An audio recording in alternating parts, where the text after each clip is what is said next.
Hello everybody, it's Kate here. I'm here for the Thrive Tribe for our Spotfire session today, and just excuse me. Today we're talking about incivility in the workplace, and I'm proving a point by eating as I do this, because incivility in the workplace is something that's quite common and has an enormous impact on your workplace, but it's not something that is generally, the behaviour is so bad that it results in somebody taking action. And I want to talk about that today because it is definitely a bit of a buzz term around in HR and in leadership, and I want to help explain that to you today. This is also going to be a slightly shorter Spotfire session because I have to go off and run a workshop. So I'll be here for a short time, but a good time. So workplace incivility. This is a term that sort of came about in about 2013.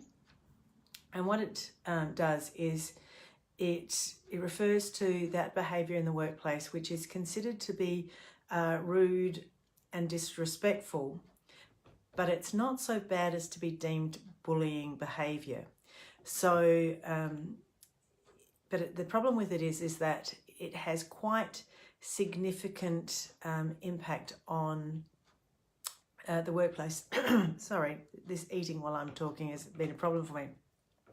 So incivility in the workplace is when people behave in a manner which is not appropriate and is deemed to be rude. And that rudeness could be somebody doing something like rolling their eyes in a meeting, swearing. It could be people talking down to you. There's nothing worse than when somebody speaks to you as though you don't know what you're doing. It could be somebody looking you up and down and making a judgment call on what you're wearing or the way in which you're behaving or doing something. That could be considered to be discourteous and an incivility.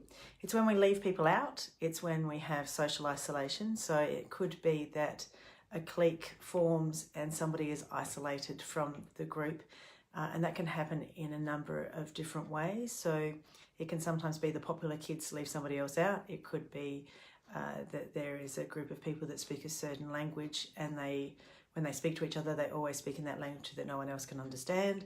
There can be a whole range of different things that happen. And the impact on the workplace is extraordinary. So the research that they've done shows that when there is when there's this inappropriate, can't speak my words today, but when there is this inappropriate behaviour in the workplace that's not as bad as bullying, the impact on the workplace and productivity is profound. And while it doesn't necessarily lend itself to people actually leaving the workplace, although that does happen in 12% of cases, the biggest impact that it has on productivity is that 80% of people say that they are so affected by the behaviour, the bad behaviour of people, that it does impact on their overall workflow and their productivity. 80%. So people start worrying about other people's behaviour and how they're going to deal with it. And what often happens when people are rude is that people take that personally and they think that they've done something wrong and that's why this person is behaving in this manner. And so it is a really serious problem for business if they continue to tolerate and put up with inappropriate and rude behaviour. Me, on the other hand, I think that you need to address it, and I think it's really, really important that we address it. But the thing that I'm seriously interested in is, why is this person behaving in this manner, or why has this group come together, and why are they socially isolating themselves from others? Why is this person talking down to me? What is going on?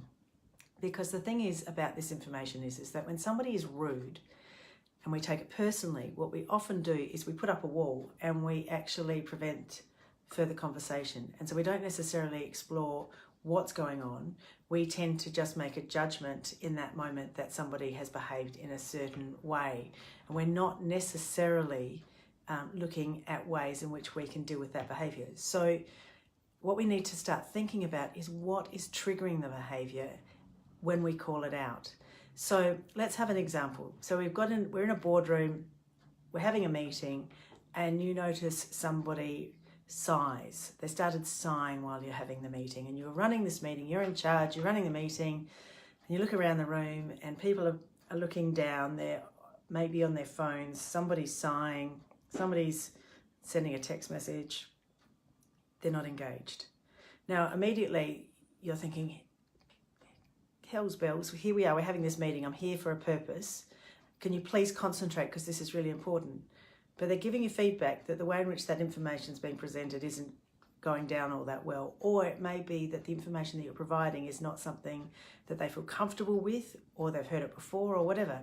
So when we come across this inappropriate behaviour, we need to call it out, but we need to do it in a way that we are not actually attacking the people that are behaving badly. Because as soon as we do, we're going to inflame the situation and things are actually going to escalate, and we might not find out what's going on. As I always say, conflict is a gift. And conflict is when you feel uncomfortable in your heart or your head and you're thinking, what's going on here? I don't feel right. That's the conflict. And sometimes we just don't say anything about it. So in this room, you're running a meeting, people are not watching. Hi, Joe. People are not participating, they're not engaging. And the way in which I would address this is I would stop the meeting and I'd say, okay, everybody, I get it, there's a problem here, help me understand what's going on. And they go, oh, no, it's all right. Particularly if the person's sighing and you say, hey, Bob, I can hear you sighing. Tell me what's behind the sigh. Oh, no, nothing, I'm just a bit tired. Yeah, I reckon there's something more to it. Help me understand what's going on. Help me understand why you're feeling uncomfortable. Because the thing is that if you give people an opportunity to tell you what the problem is, then you can do something about it. So say the problem is that they've heard this information before and nothing's changed. Then you can explore, is it the same information and has something changed? Or you could actually then ask for their input. What would you do differently? Tell me what you think would work better here. And you give people an opportunity to participate, because the majority of people who go to work do want to help you help you be successful in your business. They do want the workplace to succeed. They don't want it to fall over. They go to work to do their best work and to do their best job. But often us as leaders sometimes put things in the way which actually make it harder for them to do a good job. Or if we talk at people rather than provide an opportunity for us to have a discussion about things. So if you see somebody sighing or rolling their eyes or using their phone or not being engaged in a meeting, I would always call it. I would never let it pass. I would never just sort of say they're having a moment or they were rude. I would always say, I can hear you sighing, or I saw you roll your eyes. Go and tell me, what's that about? And I'd do it in a playful, fun way. I would not be mean. I would not say that behaviour is inappropriate. I would want to be curious. I'd want to know what's behind that behaviour. Now, if somebody's looking down at you and being condescending, then that's a different kettle of fish, because that behaviour is a lot more superior in its nature. But I would still call it out and I would still be curious. So if somebody were to be condescending towards me, I would first off think, is that really happening? Because sometimes that behaviour is very subtle. And then I might ask them a question, and the question might be something like, you don't seem very comfortable with what I'm saying here at the moment. Help me understand why you think that you've got a better answer. I would be looking for ways in which I could start a conversation, but at the same time address the behaviour and call it out and say, that's just not okay. Because if we let behaviour go, if we don't do anything about inappropriate and rude behaviour, then we are tolerating it, and then everybody knows that this is the norm. This is what we do here. And you can't let that go. As a leader, you have a responsibility to call that behaviour. Now, sometimes you might need to be really careful about when you do that, because you wouldn't want to embarrass somebody, because embarrassing somebody in front of a group is a no-go, and it is definitely going to get the person's back up, and they will want to attack you, or they might think that it's appropriate to embarrass you further in the meeting. So if ever somebody behaves in a meeting that's inappropriate, you might want to call it out by asking a question, and if it continues, you'd say, I think we should discuss this after the meeting, and give them an opportunity to stop their behaviour so that it can be discussed later. But you have to always acknowledge and notice behaviour that's not okay. You just have to be really mindful about the way that you do it, and not do it in an aggressive way, and not do it in a way that's going to embarrass the other person. You know, when in doubt, it's much easier to say about ourselves, have I missed something? Have I got food in my teeth? Because I usually do actually have food in my teeth. But, you know, do I have food in my teeth? You're looking at me a bit strange, or you're looking at me as though I don't know what I'm saying. So I'd always be self-deprecating, and then give them an opportunity to tell me what's going on. Now, if they continue to be rude, then you're going, I'm feeling uncomfortable now because I think you've overstepped the mark, and I'd call it. But I would always try and do it in a way that doesn't embarrass people. But the reality is that if you don't call it, then you're part of the problem. If we as leaders tolerate behaviour that we don't like, we are part of the problem, and we are continuing the status quo, and chances are it will get worse. There is a really good book by a woman called Sharon Bar-David. Yes, Sharon Bar-David. It's called Trust Your Canary, and it basically explores all of these issues in significant depth. She goes right into it. And there's stories there about how they cleaned up New York City in the 90s, and that was with our friend Giuliani, who's now mates with Trump. But what they did was to change that was they had a zero tolerance to things not being sorted. So there's research which shows that if you break a window and you don't fix it, then more windows will get broken. And you can see that in communities where there's a lot of poverty and no capacity to repair things. And so often a window or something gets smashed, and before you know, other things happen, and that becomes the new norm, the things that the property not looking okay. So what Giuliani did in New York was he said we have to have a zero tolerance to things being broken. So as soon as something is broken or goes wrong, we need to fix it straight away, and we need to make sure that our city always looks its best. And that was what they did in New York City, and they actually turned it around significantly. So from a city of crime and people feeling bad about themselves because the city itself looked pretty dark and things were broken and messes not cleaned up and all of that, when they started making sure that their environment looked good, and they dealt with issues straight away, and they fixed windows straight away, and they didn't let that happen, then the overall city improved in the way in which it felt about itself, and the crime rate dropped dramatically, which I think is huge. And we can do that in our workplace. If we call things out, if we are always on when it comes to dealing with inappropriate rude behaviour, and we just say there is a zero tolerance to people being rude, we would rather you said what you needed to say than to roll your eyes, to speak down to me, to be on a phone during a meeting, to whatever it is that's the inappropriate behaviour. If you have a zero tolerance to incivility in the workplace, then you are going to dramatically improve the overall culture of the business, because you won't have that nastiness, because there's nothing that feels worse than a group of people sighing and behaving badly but not saying what the problem is. You want to know what the problem is, but in order to find that out, we as leaders have to make ourselves vulnerable and to accept that we might have done something that's contributing towards that behaviour, that we really play a serious role in the way in which people interact with each other in that workplace. So if we own it, and if we're not scared to hear the feedback, and if we can give people permission to talk to us and tell us what's going on, and we call out that behaviour and we provide that environment, then we're going to get significantly happier and healthier workplaces, because people won't just act out their frustrations. because that's what's generally happening. With respect to cliques, I'll just give you a bit of information about cliques. But when you get cliques is because people are not feeling safe.